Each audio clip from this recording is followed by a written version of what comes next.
although we are filming this during the day, this is for Thursday evening. My name is Michelle, and I have the great privilege of being one of the clergy here at St. Paul's in Parkhurst. We're sitting in our courtyard on a glorious spring day, and with me is Glyn Demmer, who's one of our parishioners. So what I thought would be wonderful during this liturgical season of creation is to interview people who have a special love for parts of creation in different ways. So Glyn has a great love for animals, for landscapes, and he's also an amazing photographer. Glyn has two pets, DJ, who's a Jack Russell, Jack Russell, and also Jasper, who's a cat, a black Jupiter. and white. I mean Jupiter, Jasper, Jupiter, black and white cat. Thank you for. I always get it muddled up. No. So. He's a tuxedo cat. Is he a That's tuxedo? what they call him. Oh yes. Because he's got this little black nose, they're known as kittlers.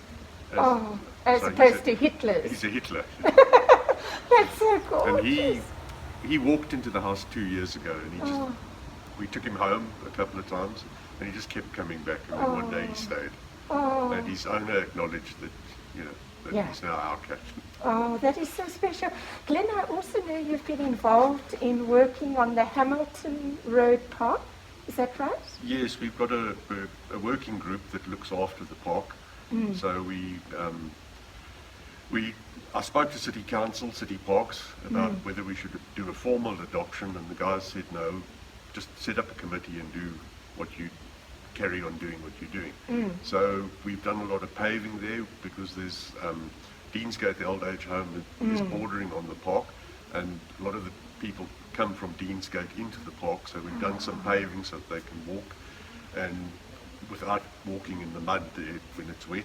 And then we've paved around all of the benches. We put additional benches in. Just before the lockdown, we planted 40 indigenous trees, because we're going to start losing trees with the shot-hole borer. And we've got another project to rehabilitate the section of the river. So we will be working with City Parks engineers on that, and we'll be putting gabions and everything in to stop the erosion and to stop the river going beyond the 100-year flood line, because the last time we had very bad rain, it almost went into a couple of the houses. Yes. So we do a lot there. We've raised money, we bought a lawnmower, so we also cut the lawn ourselves, because the park can only do it every 6 weeks. So every sort of second week we cut sections, and we're now starting to plant additional indigenous plants and an aloe garden and things like that. And all things being equal, we'll have a little boule court where people can go and play, and we might even get permission. There we'll have to get permission.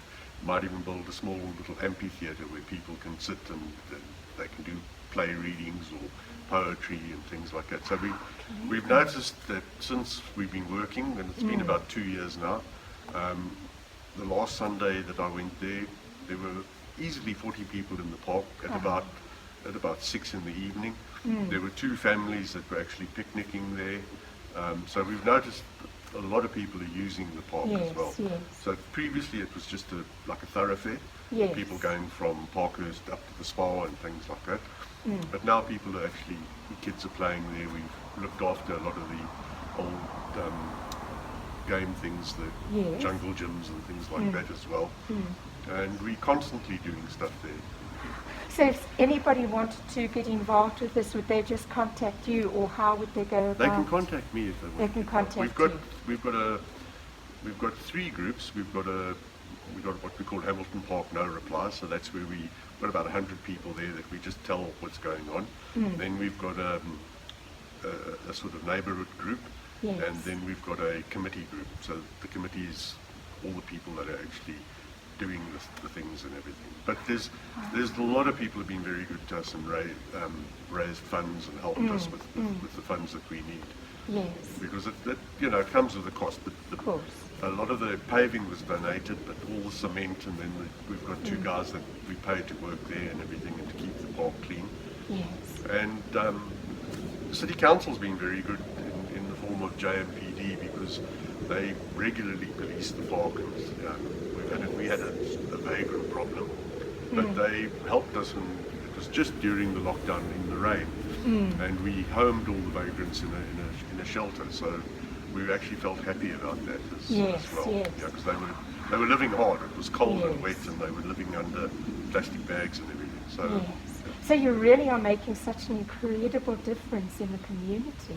And Glyn, you also involved in owls, somehow with saving owls? Loosely, I still work with the Johannesburg Wildlife Vet, and that's general rehabilitation of animals.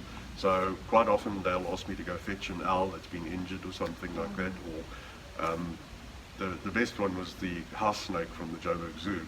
And I put it in the box on the seat next to me, but it didn't enjoy the trip. And the next thing I looked at it come out of the box, and it was like this far out the box. And so I grabbed it and put it back in the box and everything. I fetch a lot of animals from the Joburg Zoo. A lot of people take animals to the zoo, and then we take them to the Johannesburg Wildlife Vet. And sometimes I take them straight and release them. Like quite often people bring them terrapins. People get frightened because you're not supposed to have tortoises and turtles without licenses, and eventually they'll go to the zoo and they'll say, I found this, and I'll take, like the terrapins I always release at the top pond in Delta Park, and they love it there.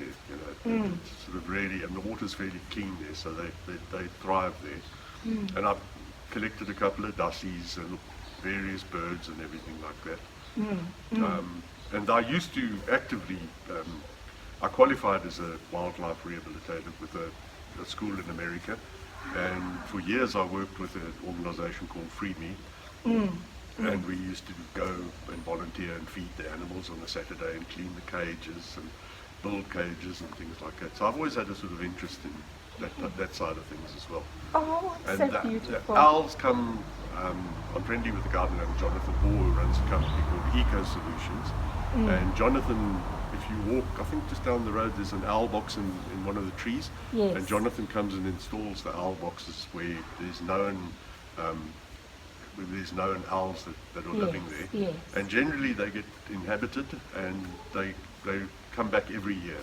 And you'll have 1 or 2 owls and everything. It says, And which kind of owls? Is it usually a barn owl? Mainly spotted eagle owls. Spotted eagle? Yeah. Oh. So we've got a very large owl population in this area. Yeah. They spread from Delta Park to the west and to the east. And Jeff Lockwood, who lives at Delta Park, he used to monitor the owls. And if you ever see one of Jeff's maps and you see the reach that these owls, the places they get to and everything like that. So I'm always on about not putting poison out for rats, because we have a rat problem in Parkhurst because of all the restaurants. And I'm always on about not putting poison, because generally if you find a dead owl, it's eaten a rat that's been poisoned. Yeah. So that's what I do with owls, and I know where a lot of them are. Yes. And quite often Jonathan and I will go and just check the owls and everything.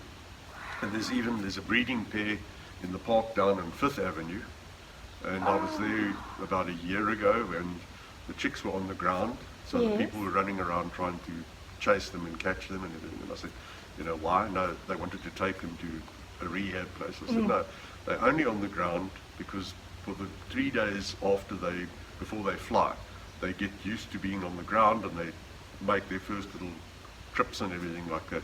So now people leave them alone down there. So you're educating people at the same time. I mean, the one day I walked through with the dog, and the owlets were on the ground, and the mother came and sort of buzzed me, and she almost took my cap off my head. She just sort of wanted to tell me to get away. Oh, yes. And protect. So I don't tell people always, but it's nice to know. There's a lot of owls in Parkhurst. Yes. So they're actually doing the cleanup of the rats for us. They do clean the rats. They do kill the rats. Oh. They're very good. Now, Glyn, I also know... Jupiter kills anything the owl doesn't kill. Jupiter kills. Okay, this is good. This is good. It's very good. Natural. And Glyn, I know that you also love photographing nature, and it's part of your training and your job to make brochures for beautiful places. You're going on a trip now, if I'm not mistaken. On Tuesday we're going up to the Waterberg. We're staying next to Marrakeli, so we'll spend we'll spend a day in Morakeli just trying to see what wildlife pictures we can get and everything. It's an unusual reserve. I haven't been there before, so I'm looking forward to it. We know that they've got a big vulture restaurant, and a view site that you can actually go up into the mountain and see the vultures. So I think that's going to be interesting. Now, vulture restaurant, what is that? They'll put a carcass out. So generally what happens there's vulture restaurants all around South Africa. There's quite a few near De Wilt in Magaliesburg. Yes. So what happens is the farmers, if an animal dies, they'll donate the carcass, and then they give that to the vulture restaurant, and then it gets put there and the vultures can eat. So the vultures don't find prey easily, and certain of the areas where they're very prolific, it's only farmers now, so like especially the Red Hills and the Magaliesburg. So they keep those colonies alive by feeding them. That's amazing. Because a vulture won't prey on an animal. It won't go like an eagle will kill an animal, whereas a vulture eats off dead animals. Yes. So they provide the food for the vultures. So we'll do that, and then we'll do maybe a little bit of astrophotography, but I know it's going to be a full moon, so it's not the best time. But we were supposed to go when it was a full moon, and we went into lockdown. So I'm looking forward to that trip. Yes. We try and do a trip every 3 months. We try never to go to the same place, although we had a particular love for a little town called Kenot in the Northern Cape, and the people are so friendly, and we met a farmer, and we wanted to take a particular group of quiver trees, and he told us that that area had been closed down because the people were stealing the quiver trees. So he said to us that he'll organise supper and salads and everything from the hotel, and he'll fetch us at 6 o'clock, and we'll go to his farm.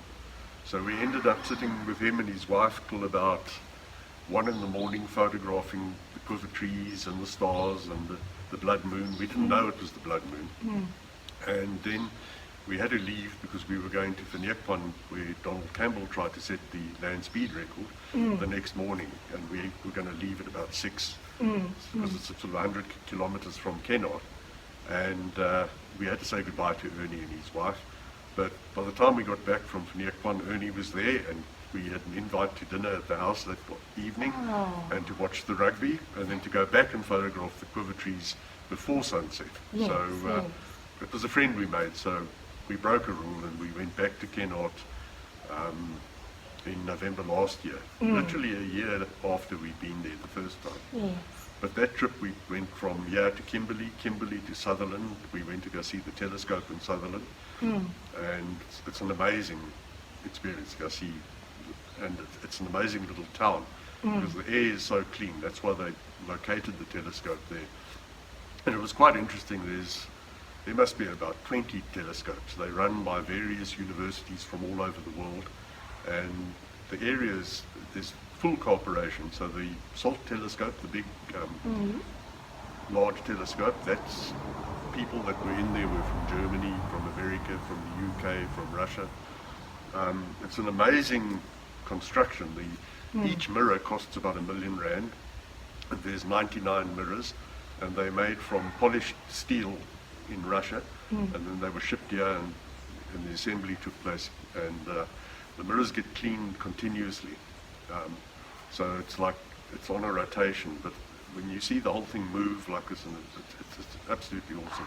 And the other telescopes are slightly smaller, but all of them will tell you, which university or which country they belong to. So there's telescopes there from most of the countries around the world. Sounds magical and just so special. And then you can go into the town, and they've got like a little planetarium there, and they put you on these sort of deck chairs, and then they lie you down, and they've got 4 cameras, and then they project a show. It's a 45-minute show. They project it onto the roof about the planets and the stars and everything. So we went from Kenot, then we went from Sutherland, we drove to Kenot. So we choose places where there's back roads and dirt roads. So it's about a 500-kilometer dirt road, but well maintained. And then we went from Kenot the next day to a little town called, well, not a little town, a town called Kakamas, which is on the Orange River. And it's an interesting place because They actually grow more grapes there than they grow in the Western Cape. They've got massive Vineyards just all across. over. So they've got a big wine industry as well. So they've got, it's a cooperative, it's called the Orange River Co-op. Yes. So it stretches from Kokomos right up to Uppington, the wine growing areas and everything. So the head office is in Uppington, but they've got a little like satellite office in Kokomos. So it's a very interesting town. Very hot. It was 42 degrees when we were there, and that was like the beginning of summer. Beginning of summer. So it can get up to 50 degrees, and that was quite a special place. We went to see the Grabie's Falls as well outside of Uppington. And then the next trip was the trip to Waterberg, which was 3 months later, and then we cancelled that. So that's what we're doing on Tuesday. Yes. Oh, Glyn, thank you so much. I know I want to keep on listening, but I know that our time is limited for any of these kinds of DVDs or videos. And now you know who to speak to about interesting places and where to go. And what Glyn's going to do is send us some of the photographs so that you can watch them at the end of this video. Glyn, thank you. That's a pleasure. Thank you for being part of restoring and saving this planet, because it really is important. No, it is. I just wish I could do more, but I'll try. It's the starfish, one thing at a time, thing and at you a are time. making a difference. Thank you so much. Thank Thank you, you, Michelle. everybody. Good Thank you, night. everybody.